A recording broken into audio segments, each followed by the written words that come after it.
કે 3000 નું 8% દરે 2 વર્ષ પછીનું ચક્રવૃદ્ધિ વ્યાજ કેટલું? જુઓ 3000 રૂપિયા બરાબર, એનું પહેલા વર્ષે 8%, તો આને ફ્રેક્શનમાં ફેરવવા કરતા છે ને આને આમને આમ જ રાખવું. 8% ને શું લખાય? 8% એટલે 8/100 લખાય. 8% શું લખાય? 8/100. છેદ ઉડશે પણ છેદ ઉડાડતા નહીં, કારણ કે છેદ ઉડાડશો ને તો ગણતરી કરવામાં તકલીફ થશે. એમ કરતા જુઓ, દાખલા તરીકે પહેલા વર્ષે 8% એટલે 8/100.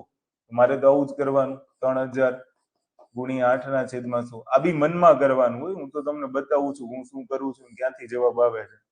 તો 8 13 24 કેટલા આવ્યા?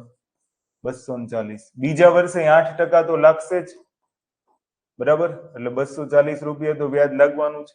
પણ આના 8% બીજા વર્ષમાં ઉમેરાય ને, આના પણ 8% બીજા વર્ષમાં ઉમેરાય. જો આવું થશે 240 ના 8% કેટલા થાય? 8/100. 0 ના 0 કેન્સલ. 24 × 8 192 ભાગ્યા 10 એટલે 19.2. તો કેટલું ઈઝી થઈ ગયું. હવે કદાચ મારે ચક્રવૃદ્ધિ વ્યાજ ગણવું હોય તો મારે કંઈ નથી કરવાનું ને, ચક્રવૃદ્ધિ વ્યાજમાં મારે આટલું જ કરવાનું. આનો સરવાળો કરો. 240 240 480. 480 માં 19.2 ઉમેરી દો એટલે 499.2 જવાબ આવે.